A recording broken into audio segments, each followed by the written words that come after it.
Magandang gabi po sa ating lahat, mga kaibigan, mga kapatid sa iba't ibang bahagi po ng Pilipinas at sa iba't ibang bahagi po ng sanlibutan na maabot po ng ating broadcast. Welcome po muli dito po sa ating pag-aaral ng salita ng Panginoon, no? Particularly po sa books of Daniel and the books of Revelation. So sa gabi pong ito ay akin pong hangad na nasa mabuti kayong kalagayan, kasama po ang inyong pamilya, at sana po ay punuin po kayo ng blessing ng Panginoon at ang bawat isa ay maging safe, no, hanggang sa mga oras na ito. Muli mga kaibigan, mga kapatid, welcome dito po sa ating programa sa gabing ito, at bago po tayo magpapatuloy, nais ko pong imbitahan ang bawat isa sa inyo sa isa pong panalangin. Ama po namin na nasa langit, maraming salamat po Panginoon sa iyong biyaya na ipinagkaloob po sa amin sa mga oras na ito na kami po ay iyong sinamahan sa buong maghapon hanggang nabigyan niyo po kami nitong pagkakataon na muling mapag-aralan ng iyong mga salita. Panginoon, muli po kaming lumalapit sa inyo, humihingi po ng tulong na sana po ay gabayan niyo po kami sa pamamagitan po ng iyong banal na Espiritu na kami po ay magkaroon ng karunungan at maintindihan po namin ang iyong mga salita upang ito po ay maging dagdag kalakasan sa amin pong pananampalataya. Patawarin niyo po kami, Panginoon, kung saan man kami nagkasala sa inyo. Ito po ang aming samot na langin sa matamis na pangalan ni Jesus na aming tagapagligtas. Amen. Muli mga kaibigan, mga kapatid, welcome dito po sa ating programa. Ang pag-aaral po ng salita ng Panginoon, no? Especially with the books of Revelation and Daniel. So sa gabi pong ito mga kapatid, no, ay magpapatuloy po tayo sa pag-aaral ng salita ng Panginoon. Nung nakaraan, no, na episode po natin ay atin pong natunghayan ang patungkol, no, sa isa pong kingdom, yung kingdom na sumunod sa kingdom of Babylon, and it is the kingdom of Medes and Persians. Kaya mga kapatid ay nakita po natin, no, yung ginawa po ng Panginoon, paano po natupad yung hula patungkol sa kay Cyrus, paano po nagapi, no, ang kingdom of Medo-Persia na sila po, no, ay natalo in the Battle of Gaugamela, at makikita po natin ngayon mga kapatid kung ano bang kingdom, no, ang sumunod. And this is the second to the last, no, na kingdom, since nakita po natin that in Daniel 2 meron lang pong apat, no, apat na element. It is the gold, the silver, the bronze, and the iron, no? At yung last po na stage will be the divided iron, or the yung na divided po yung kingdom of iron, and it is a combination of iron and clay. The same with sa Daniel 7, no? Apat lang din po, no, na hayop ang nakita ni Daniel that would represent also the empires that would rule in this world. So dito po tayo mga kapatid, alamin po natin, no, kung ano ba ang kasunod, no, na kaharian na maghahari kapalit po nung pangalawang kingdom, which is the kingdom of Medes and Persians. At dito nga mga kapatid, mga kaibigan, no, so we are going to have the third kingdom, which is the kingdom of Greece, no. Titingnan po natin mga kapatid kung ano po yung hula ng Panginoon or ang katotohanan na inihayag po ng Panginoon patungkol po sa kingdom na ito. So Daniel 2 verse 39, sabi po dito, and after thee shall rise another kingdom inferior of thee, and another third kingdom of brass, which shall bear rule over all the earth, no? So yung kingdom of brass, no, ito po ay magsisilbi, no, na pangatlong kingdom na maghahari po sa sanlibutan. At nakita po natin dito in Daniel 7 verse 6, "After this I beheld, and lo, another like a leopard, which had upon the back of it 4 wings of a fowl. The beast had also 4 heads, no? And dominion was given unto it." So makita natin mga kapatid, mga kaibigan, that in Daniel 2, pinahayag lang po ng Panginoon dito na yung pangatlong kingdom will be the kingdom of brass, no? Pero makikita po natin that in Daniel 7, binigyan pa po ito ng mas greater detail, no, mga kapatid. Mas malinaw, no, na detalye na itong kingdom na ito ay meron palang 4 na ulo at meron din pong 4 na pakpak, no? So this will be the characteristics of the third kingdom, no? So titingnan pa po natin mga kapatid, mga kaibigan, ang mga kasunod pa po na mga talata na atin pong babasahin. Daniel 8 verse 1, no, ito po yung isang pahayag ng Panginoon with the kingdom of both, no, of Medes and Persians, and also with the third kingdom. So dito po mga kapatid, mga kaibigan, sabi po dito, Daniel 8 verse 1, "In the 3rd year of the reign of King Belshazzar, a vision appeared unto me, even unto me Daniel, after that which appeared unto me at the first. And I saw in a vision, and it came to pass when I saw that it was at Shushan, in the palace which it is the province of Elam. And I saw in a vision, and I was by the river Ulai. Then I lifted up mine eyes and saw, and behold, there stood before the river a ram, no? Isa pong lalaking karnero na meron pong 2 sungay, which had 2 horns, and the 2 horns were high, but one was higher than the other, and the higher came up last. No? So makita po natin dito mga kapatid, we have the same characteristics, no, sa ating pong napag-aralan sa nakaraang episode about the bear, no? Na yung bear din po nung lumabas po siya sa dagat, yung kanya pong tayo ay hindi po pantay, no? Yung isa po ay nakaangat habang yung isa ay hindi, no? The same with this in the ram, the same kingdom, no? Na yung isa pong sungay niya ay nakaangat, no? Habang yung isa ay mas mababa, no, kaysa isa. So we have these same characteristics of the kingdom of beer, no, or yung silver na nakita po natin in the previous episode. So titingnan po natin dito mga kapatid, mga kaibigan, ang kasunod po dito, no, na talata na atin pong mababasa. Daniel 8 verse 4, sabi po dito, "I saw the ram pushing westward and northward and southward, so that no beast might stand before him. Neither was there any that could deliver out of his hand, but he did according to his will and became great." So dito po, binigay po yung description, no, patungkol po sa kingdom of Medo-Persia, or yung ating modern world, no? Ngayon tinatawag po na Iran, no? Ito po yung kanyang description na siya po ay maghahari, siya po ay nagkaroon ng conquest in different parts of the world, no? Pero nung siya po ay lumaki na, makita po natin dito in Daniel 8 verse 5, "And as I was considering, behold, a he-goat came from the west on the face of the whole earth, and touched not the ground, and the goat had notable horn between his eyes."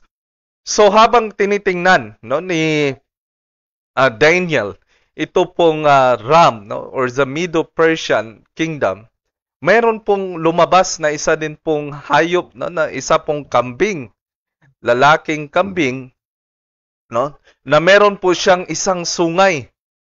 Mula po siya sa west, may isa po siyang sungay, at siya po ay nakita ni Daniel na kasunod, no, na hayop pagkatapos po ng ram, no? At makikita natin dito Daniel 8 verse 6 and 7, and he came to the ram that had two horns, no? At sabi niya po dito sa pagpatuloy, and I saw that had two horns, which I had seen standing before the river, and ran unto him in fury of his power. No? Daniel 8 verse 7, and I saw him come close to the ram, and he was moved with choler against him, and smote the ram and break his two horns. So nakita po natin itong kasunod po na kingdom, which is represented by the goat, no? The same with, no, yung nakita po natin with the leopard, na ito po ay inatake niya po yung ram, no? Inatake niya po yung Medo-Persia and break his two horns. And there was no power in the ram to stand before him, but he cast him down to the ground and stamped upon him, and there was none that could deliver the ram out of his hand. So ibig sabihin, ito pong kaharian na ito, mga kapatid, ay siyang tatalo, no, sa pangalawang kingdom, which is the kingdom of Medes and Persians. At makikita natin dito, mga kapatid, mga kaibigan, na wala pong makapagligtas, no, sa kingdom of Ram or the kingdom of Medes and Persians, pagkat napakalakas po nito, no, ng kasunod na kaharian. Daniel 8 verse 8, therefore the he-goat waxed very great, and when he was strong, the great horn was broken, and for it came four notable ones toward the four winds of the earth. So makita po natin, mga kaibigan, mga kapatid, na napakalinaw po ng description ng prophecy, na yung malakas po, no, na he-goat, na meron pong isang sungay, yung kanya pong isang sungay ay mababali po yun, no?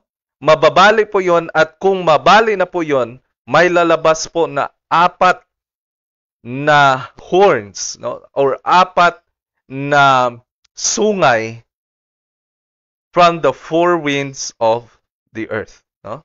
So titingnan po natin, mga kapatid, mga kaibigan, na it was the king or the kingdom, no other kingdoms, mga kapatid, na sumunod po, no, sa kingdom of Medes and Persians. It is the kingdom of Greece, no? Under the leadership of Alexander the Great, mga kapatid, natalo po yung Medo-Persian kingdom, at ang Grecian kingdom or ang kingdom of Greece ruled the earth, no, under the leadership of Alexander the Great, no? Pero alam po natin that in the history, mga kapatid, ito pong si Alexander the Great, hindi po siya natalo sa labanan. Dumating po sa punto na wala na pong makikipaglaban sa kanya.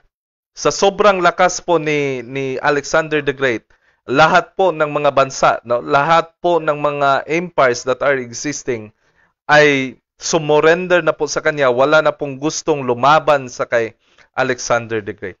Pero namatay po si Alexander the Great, no, at his young age, at nung namatay po siya ay hindi po siya nakapag-iwan ng magiging tagasunod, no, or magiging inheritor ng kanyang kingdom. Wala pong susunod na hari sa kanya. Kaya po yung kanya pong kaharian, mga kapatid, mga kaibigan, ay hinati po ng kanyang apat na general. And these four generals are Seleucus, si Ptolemy, si Lysimachus, at si Cassander. So dito natin makikita, mga kapatid, mga kaibigan, that the prophecy, no, yung prophecy po, yung hula po, no, patungkol po sa Kingdom of Greece ay talagang natupad, nangyari ayon, no, sa ipinahayag po ng Panginoon. At makikita din po natin dito, mga kapatid, mga kaibigan, that this kingdom, no, it is comprised of the four winds of the earth, no? The east, west, north, and south. So makikita po natin dito sa west part ay ito po ay hawak ni Cassander, yung north is hawak po ni Lysimachus, while yung east ay hawak po ni Seleucus, at yung uh, south, no, ay hawak po ni Ptolemy. So ito po yung paghahati po nila, no, sa mga kingdom na ito, and we have this different areas, no, na inoccupy po ng Kingdom of Greece, and it was divided by the four generals.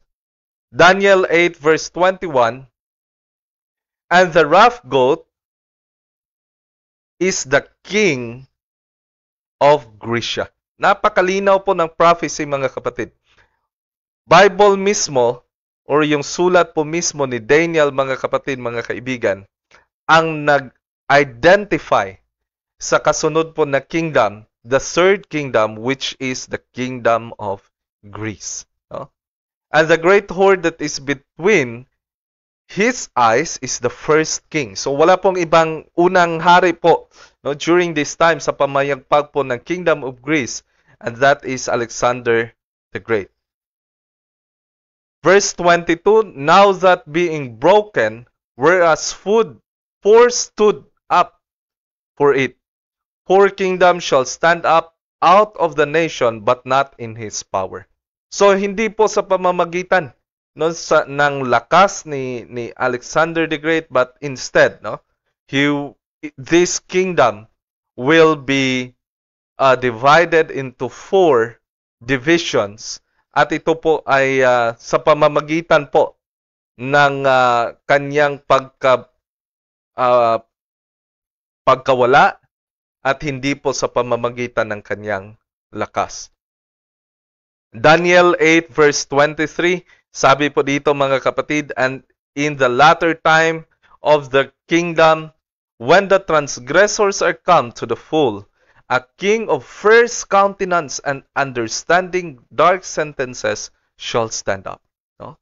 So pinakita po dito ng Bible, mga kapatid, no, ng hula po na pinahayag ng Panginoon sa kay Daniel, na pagkatapos po nitong division, no, na mahahati po sa apat na division, yung kingdom po ng Greece, meron pong tatayo na kingdom, no, kasunod na kingdom, at ang description po dito ay they are of first countenance, no? Matindi po yung kanilang mga mukha, and understanding dark sentences, no? Ibig sabihin, itong mga tao na ito ay nagsasalita, or yung kanila pong pananalita ay hindi po familiar, no, ng mga Jews, no? Hindi, this could not be the Babylon, this could not be the Medes and Persians, this could not also be the Greeks, no?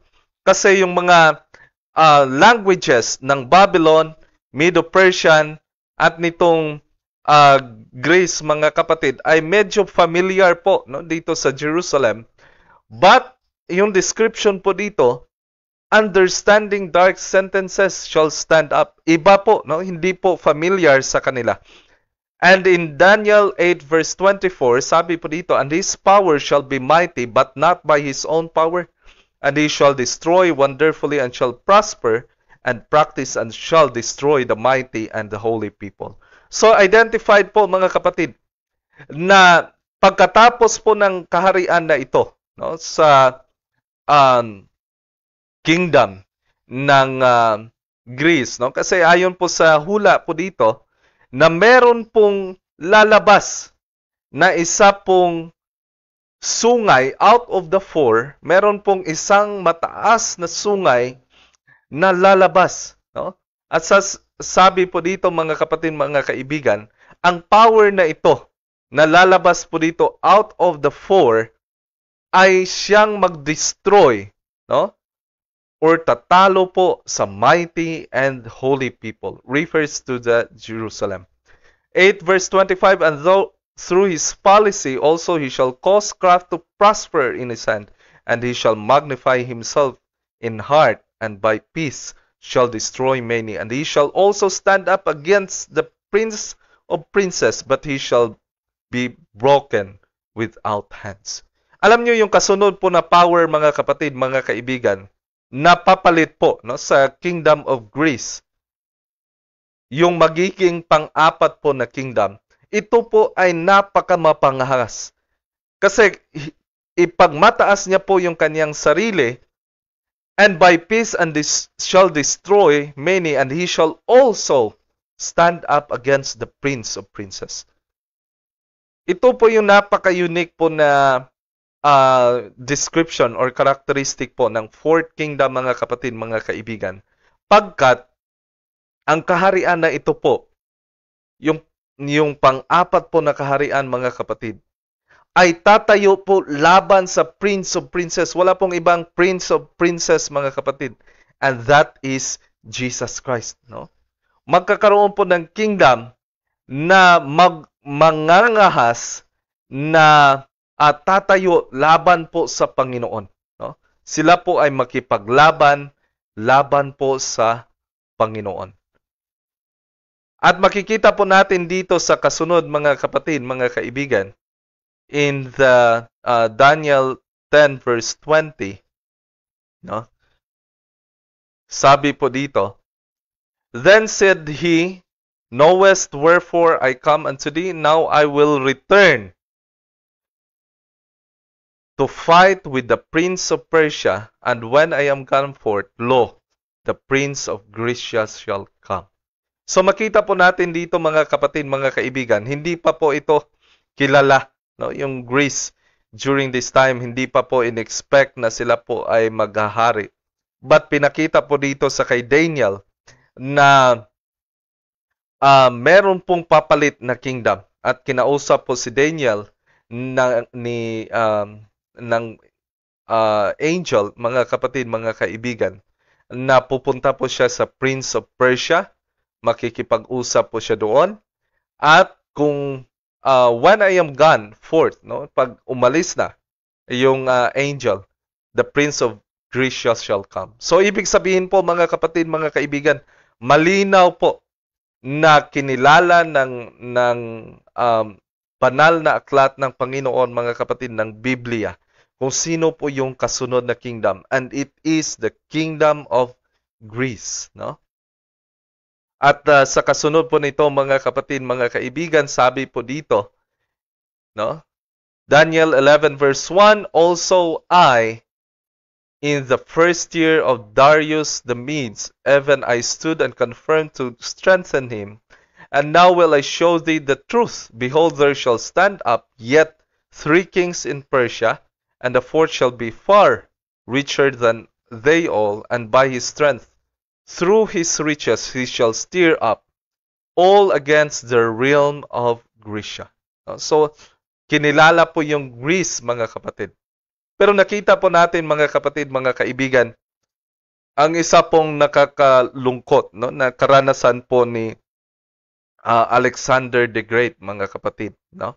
Sabi po dito sa isa pong sulat sa aklat, no, na Signs of the Times, sabi po dito, Alexander found it much easier to subdue kingdoms than to rule his own spirit. After conquering the nation, he fell through the indulgence of appetite, the victim of intemperance. Alam niyo, mga kapatid, mga kaibigan, ito pong si Alexander the Great ay hindi po natalo sa labanan. Napakagaling niya po sa labanan, no? Especially with different military tactics. Napakagaling po ni Alexander the Great. Ngunit hindi po siya natalo sa labanan. Natalo po siya dahil sa kanyang hindi marunong magpigil sa kanyang sarili. He was a victim of intemperance, no? So, alam niyo po, namatay po si Alexander the Great sa sakit. Hindi po siya namatay sa isang labanan, bagkus siya po ay namatay sa isang sakit, no? At makikita po natin dito, mga kapatid, mga kaibigan, Ayon po dito sa Britannica, no, isa po itong encyclopedia, while in Babylon, Alexander became ill after a prolonged banquet and drinking both. And on June 13, 323, he died at the age of 33. Napakabata pa po ni Alexander the Great, mga kaibigan, mga kapatid. He was at the age of 33. Wala na pong makatalo sa kanya. Napakalakas na po niya. Ngunit napasobra po siya sa pagkain at sa pag-inom na siya po ay nagkasakit, and he died at the age of 33. No? His kingdom was divided into 4 different divisions. There was much speculation about the cause of death, and most popular theories claim that he either contracted malaria or typhoid fever or that he was poisoned. No? Pero nakita po natin, mga kapatid, mga kaibigan, na sa sobra pong pagkain, sa sobra pong pag-inom ni Alexander the Great, siya po ay nilagnat. No? Yung kanya pong lagnat, napakatindi na sinasabi po ng iba na it is a malaria, or yung sinasabi din po ng iba na it is a typhoid fever. Pero makikita po natin, mga kapatid, that he was a victim of intemperance. Kaya po, mga kapatid, mga kaibigan, makikita po natin dito yung paghahari po ng isang kaharian. Yung buhay po ng tao, mga kapatid, ay meron pong hangganan. No? Nakita po natin, sobrang sikat po ng mga kingdoms na ito na atin pong pinag-uusapan sa ngayon. Ngunit dumating po sa punto na sila po ay nagwakas. Ibig sabihin po, mga kapatid, mga kaibigan, na temporary lang po ang kahit anumang ating matatanggap dito sa sanlibutan. Ngunit ang isang bagay po na napaka-importante, mga kaibigan, mga kapatid, is that ma-realize po natin na bawat isa po sa atin, kahit po yung mga pagan kingdoms na atin pong pinag-uusapan, they were given, or we are given, binigyan po tayo ng Panginoon ng pagkakataon na kilalanin po siya, nasambahin po siya, at matingnan po natin na itong mga bagay na ito, mga kasikatan, katanyagan, mga kayamanan, itong lahat po, mga kapatid, kaibigan, meron po itong hangganan. No? Nakita nyo po, batang-bata pa po si Alexander the Great. At the age of 33, wala na pong tatalo sa kanya, wala na pong lalaban sa kanya. Lahat na po nagpasailalim sa kanya. No? Pero hindi niya po napigilan yung kanyang sarili. No? Many of those also, mga kapatid, sa ating kapanahunan ngayon, na nasa punto na sana na makilala ang Diyos sa langit upang sambahin siya, pero hindi po nila matalikuran ang hinihingi po ng kanilang tiyan. They are worshiping their bellies. Yung Diyos po nila ay yung kanilang tiyan. Hindi po sila makasunod sa Panginoon kasi they are also intemperate in terms of drinking and eating. No? Alam niyo, mga kapatid, mga kaibigan, we have this inspiration sa experience po ni Daniel, na nung napag-aralan po natin in Daniel 1. Daniel purposed in his heart, no? Pinili talaga. At sinadya talaga ni Daniel sa kanyang puso na hindi po siya kakain ng anumang pagkain at iinom ng kahit anumang inumin ng hari. Humingi lang po sila prutas, gulay, tubig, simpleng pagkain lamang po, mga kapatid, as their preparation for the service of God. Kaya po, mga kapatid, mga kaibigan, hopefully, no, dito po sa ating kapanahunan ngayon, sobrang dami po, no, ng mga makikita po natin na mga pagkain, mga inumin sa atin pong paligid. This will affect also, no, ito po ay makaapekto din, mga kapatid, sa atin pong interest sa Panginoon. No? Ang dami pong tinuturuan, no? Sasabihan mo ng katotohanan ngayon, Hindi po nila matanggap mga kapatid kasi when it comes, no, yung mga ibang bagay, Ten Commandments, napaka-easy, no? Madali lang sundin ng iba. Yung utos ng Panginoon, madaling sundin. Pero pag doon na po sa kung ano ang prescribe ng Panginoon na kainin natin sa ating kapanahunan ngayon, nako, ang dami pong ayaw na, no? Ayaw ng sumunod. Kaya po mga kapatid, mga kaibigan, we have to learn, no? Kailangan po natin itong matutunan mga kapatid, mga kaibigan, na ang dami pong nag-fail, no? Dahil lang po sa pagkain. Adam and Eve nag-fail dahil po sa pagkain. Esau lost his birthright dahil lang po sa pagkain, no? Belshazzar, yung hari po ng Babylon, mga kapatid, dahil po sa kanilang piyesta-piyesta, sa kanilang pong party, pagkain, inumin, nawala po yung kingdom of Babylon, mga kapatid. And here we are, in the time of Alexander the Great, in the kingdom of Greece, mga kapatid, nawala din po sa kanya yung katanyagan, yung kaharian, mga kapatid, because of intemperate eating and drinking. May the Lord guide us, mga kapatid, habang tayo po, no, ay nagsisilbi sa Panginoon at naghahanda sa pagparito po ng ating Panginoon na si Jesus Christ. May we acknowledge His kingship at atin pong isipin palagi, mga kapatid, whether we eat or drink, we have to do everything for the glory of God. Piliin po natin, no, yung atin pong pagkain, gaano karami yung ating kakainin, gaano kadalas po tayo kumain. We have to be wise, mga kapatid.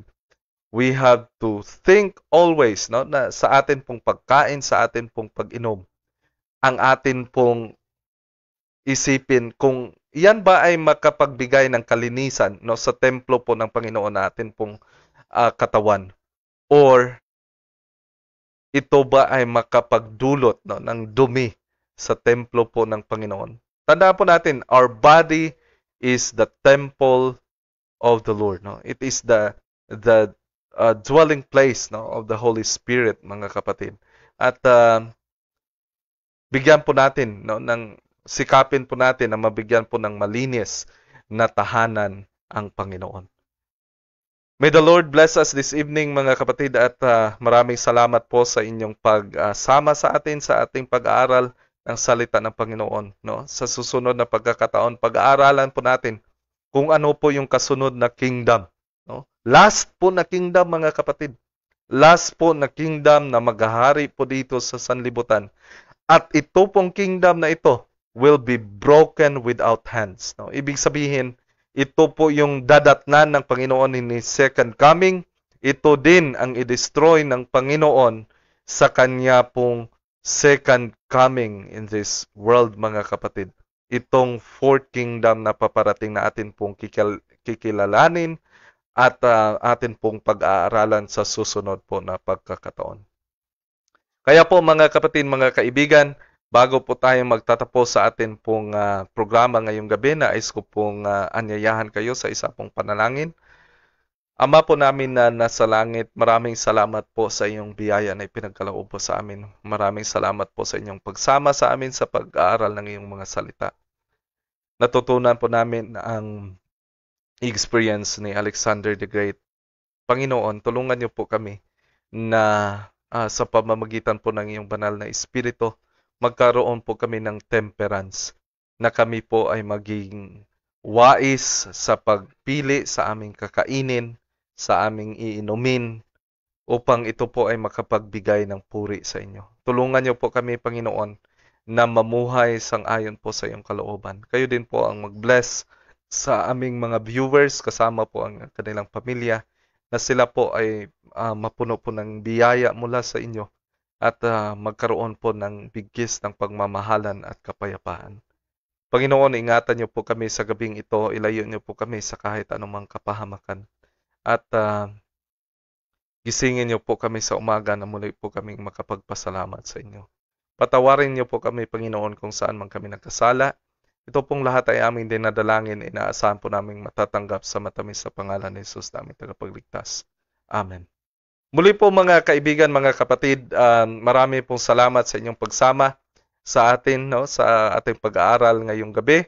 At nais ko lang pong ipaalala, no, sa atin pong mga viewers na kadalasan po yung atin pong program, sinisika po natin that it could start at least, no, at 8:10, no, kasi kailangan po natin magtapos before 9, no, as much as possible before 9 kung magkakaroon man ng extension. Konti lang po mga kapatid, mga kaibigan, kasi meron din po akong klase sa 9 to 10, no?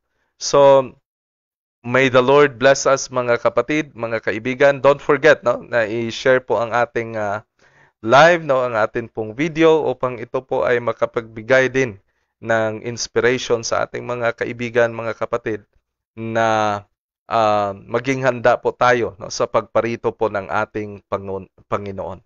No? So, bago po tayo magtatapos, nais ko pong batiin ang ating mga viewers, Sister Joanne Granito. Ganon din po kay Brother Jun Ray Sakal, sa akin pong mahal na ina Julie Gustilo Wanse, kay Sir John Gauran Panzer, at ganon din po kay Brother Marlon Alcaraz Orcales, ganon din po kay Brother Ivan Ray, sa aking mahal na asawa Gladys Joy Wanse, ganon din po kay Josephine Valino, at kay Ninang Rosabelia Idombingo, Brother Rons Gup, at si Eliza Mitula Otala, kay Sister Gliceria Rillermo, at kay Brother Obey Salazar, no? At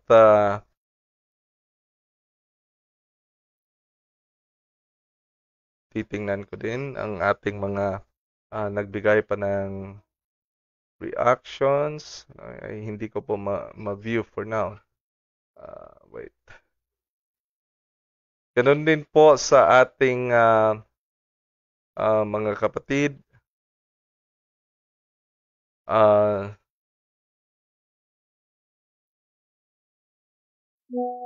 Sister Dorcas Capuel Luboya, Sister Joy Manlatican Batisil, Pastor G. Umali, Nelly Sabandra Advencula, Brother Chris Umali, Brother Jericho Wanse. No? So maraming salamat po mga kaibigan, mga kapatid sa inyong pong pagsama, at ganun din po kay Jim Lawrence Himina. Maraming salamat mga kapatid, mga kaibigan. Magkita-kita po tayo sa susunod po na pagkakataon na muli po nating pag-aralan ang salita ng Panginoon. May the Lord bless us and purihin po ang Panginoon. Amen.